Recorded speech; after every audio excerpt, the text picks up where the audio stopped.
Agassi's shoes. It's kind of those players, those guys are legends from our sport.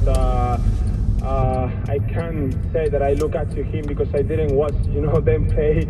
I'm too young, I guess. But obviously, I know everything they have done for the sport, for tennis. It is amazing to have the chance to go to be around, and be able to talk with them. But as I said many times, I think the return from Agassi could be great if I add that to my game. But it's just great to have them around. Well, they're the greats of the game. We had a great time watching you today. Congratulations. Through to the quarterfinals, Carlos Alcaraz. Through to the last 8, Carlos Alcaraz in his quest for glory. A career Grand Slam is what is beckoning for the young Spaniard. Signing the camera as is customary, we've slid in John Alexander, Australian tennis legend, joined former World Top 25 player Richard Fromberg to pick apart the day's action and the tournament today before we send you back to the studio grandstand wrap with Brett Sprigg coming up at 6 p.m. Before we move on to some overarching topics, I've already asked you, Frommy, but J.A., is he playing well enough to win the lot, Carlos Alcaraz, at the moment? Well, yes, I think he is. He is a great player, to state the obvious, but he volleys beautifully, he's got explosive power, and I think his form is much better here this year than last year. I think he came in a little bit underdone, but the changes he's made to his serve looks just perfect to me, and the rest of his game is in great shape, and he's quite comfortable with the prospect of playing Novak Djokovic. If Novak is to win his next match, he made that very clear, that it could go either way. He thought it'd be a great match and everybody would love it. And he seems, and it was very funny when he said, I feel really good physically, and you hear the murmur in the crowd because after the match he took off his wet shirt and put on his his tracksuit top, and there was just, wow, look at that guy, he is ripped. And so there's about 15,000 people think he not only feels good, he looks pretty good. He is in great shape, he's hitting the ball well, and he's confident. And he's got one little extra thing to play for to get a career Grand Slam. Novak's got 25 Grand Slams to win. They've all got their reason to want to win. Sometimes it's their first one, like with Alexander Zverev. But it's going to be great next week's competition. The crowd just filing out of Rod Laver Arena as the day does come to an end. The day session comes to an end. Of course, the night session still to look forward to, in which Novak Djokovic will play and Jiri Lehecka. Before we do have some doubles action to follow that, Luke Saville and League 2, the Aussie pairing in action after Novak and Jiri Lehecka. There was a really fascinating story today in the Herald Sun local paper. It was reported as if it was new. I'm not 100% sure it was absolutely new, but in an interview with Graham Bessinger on ESPN, Novak's wife explained that after the Miami Open in 2018 that Novak was contemplating retirement, and we know what he's done from that point onwards. It was also written about in a book, Searching for Novak, trying to make sense of the man that is Novak Djokovic. Fascinating to think that he was, depending on how accurate that is, so close to giving it up when we've seen what he's done from that point onwards, going past both Roger Federer and Rafael Nadal.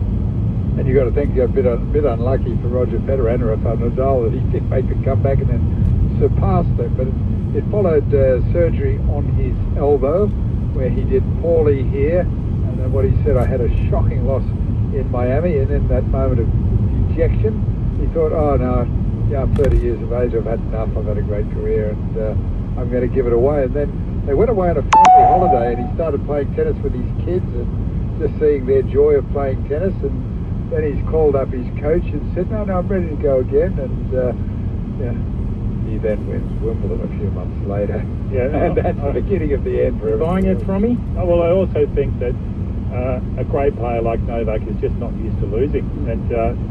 And he had the injury, but also a couple of losses and one very surprising loss out of those two. It doesn't take many losses for for such a good player that wins so many matches to start thinking, hang on a second, is this really what I want to do? But he's, at the same time, he's the sort of guy that does like breaking records, and I think that he was always thinking that he would like to be the one that would end up with the most Grand Slams. So whilst he might have been contemplating it, I think there was always that thing in the back of his mind that he wanted to play longer, and his wife maybe gave that extra little push or conviction for him to keep going. Some of the results today, so earlier on, Arena Sabalenka in straight sets and a demolition of Mira Andreeva, 6-1, 6-2. Coco Gauff needed 3, came from a set to love down to win 6-1 in the third over Belinda Bencic. Some of the other results from around the courts, Paula Badoza winning over Olga Danilovic of Serbia, 6-1, 7-6. Tommy Paul, 1-1-1 over Alejandro Davidovic Fokina. Also elsewhere around the traps, a win for Anastasia Pavlyuchenkova, the 27th seed, 7-6, then 6-love over Donna Vekic. Now, I'll lead into that result for Pavlyuchenkova because Andrew Moore has been able to catch up with Pavlyuchenkova a short time ago. Well, Anastasia, into the quarterfinals again. You've been there before. Must feel good to be back. Yeah, I mean, it's very pleased because not only that it's amazing to be in the quarterfinal of a Grand Slam, but I've had some pretty good record here, and honestly, I kind of almost surprised somewhat that it just happened this year, as I was taking kind of easy on my preseason and wanted to keep the hunger and motivation for this season coming here, and then wanted to take it match by match, and didn't expect that I would really go so far in the tournament. Well, you've been here 17 times. It's almost like a second home. Yeah, that's true. I mean, obviously, I've won juniors twice here, and that was like very special for my junior career because that's when everything started here, and so I only have a good. Hey, thanks. Hey, thanks, Ghost. Dude, how you go? Let's. Yeah. Player interaction here outside the list. So that's quite all right. Yeah, sorry. Yeah. So yeah, as I said, everything started here sort of for my tennis and juniors, and then I always had good memories and somehow always managed to play quite well here. I don't know what is it exactly, but I guess, yeah, maybe the conditions also. Well, you played a really tough opponent today, Donna Vekic. You played her a couple of times in the past and beaten her, but a really tight first set to a breaker, and then 6-love in the second set. What changed for you, do you think, in that second set? Yeah, it was very, very tight first set. I think I did really well because she started off hitting really like fast forehands and serves. She was serving really good, so I managed to stay in that match. And then I played really good tiebreak. I think I just went for it and it worked. And then after that, I saw she was kind of injured or something. I think she was not 100%. It was tough to understand, and I started to lose a little bit of focus because she was kind of like limping on her leg, or there was a knee. Then she had a medical timeout, and then so I tried. That was difficult because I tried to, I was losing a little bit of focus there, but so happy that I've managed really well to stick to my game plan and came back into the game and won it 6-love. So yeah. Yeah, we've commentated a number of matches this week where that's been the case. An opponent has an injury and they hang around. How hard is that to just focus on your game rather than thinking what's going on the other side of the net? Yeah, it's really hard actually because then when you see that she maybe not 100% some of the points, then you kind of feel like, okay, I have to just put the ball in the court or make her move.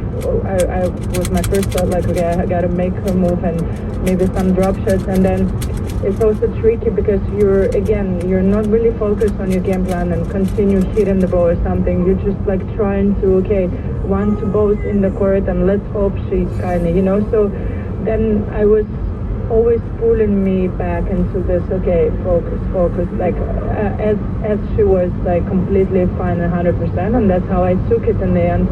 So I tried not to look at her anymore in the end and just worked on my game plan. Experience counts. Yeah. Finally, the good news is you're into the quarters. The bad news, or is it that you have to now play the world number one and the defending champion, Arena Sabalenka, who had a very cruising victory earlier today on Rod Laver Arena. What's your record like against Arena, and how do you approach a match like this? Yeah.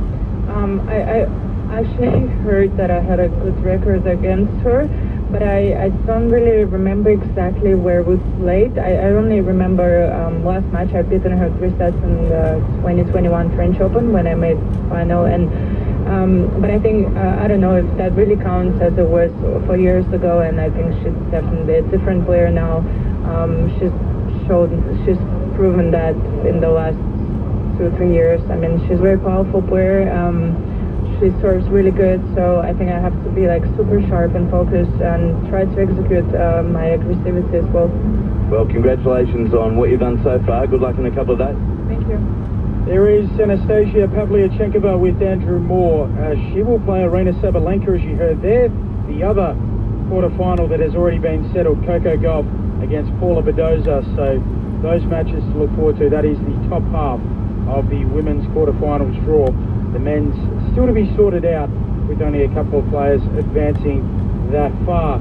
The order of play for tomorrow is sorted, so Veronika Kurdimenova will take on Alina Svitolina, the 28th seed Ukrainian, in 4th round action, followed by Yannick Sinner and Olga Runa, so the top seed against the 13th seed.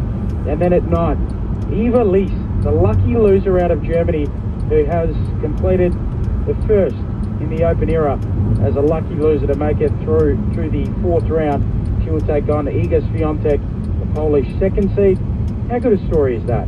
Just quickly, had her bags packed, just twice had to rebook her flight, picked this Sunday, eventually has won to be playing on Monday and had to rebook her flight. Who knows how far she'll go? The trials and tribulations of leading players in international jet travel. But yeah, what a great story. It's not just it's transformational for her entire career to go from losing in the qualifying to being a lucky loser to being through with a possible chance of getting to a quarterfinal. Not bad. Yeah, and it just goes to show how even the competition really is. But being a lucky loser, you can go out there with that attitude that, yeah, I'm lucky, and just play free and relaxed, and all of a sudden you get a win in the main draw, you get more confidence and have another win, and it's really set her up for the year, because her ranking will jump inside the top 100 now. She won't be in qualifying in the rest of the Grand Slams. So not only does she make a lot of prize money here, but she's going to make a lot of prize money for the rest of the year now, and that also takes pressure off.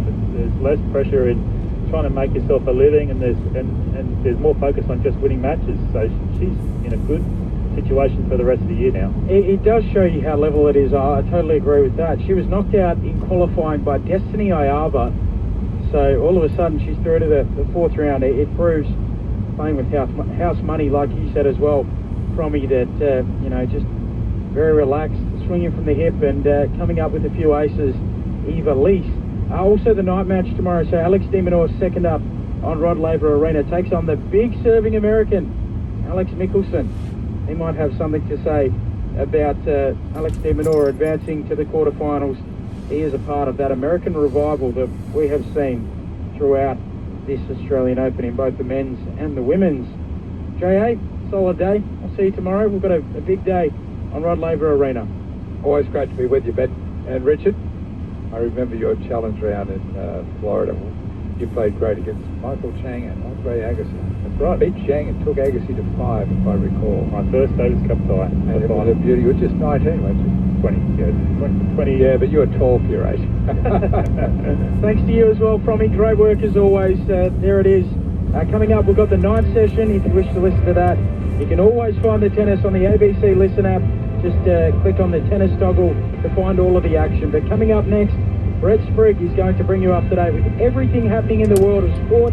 The tennis coverage begins again from 6:30. Great to have you with us. The Australian Open, right here on your home of sport, ABC Sport.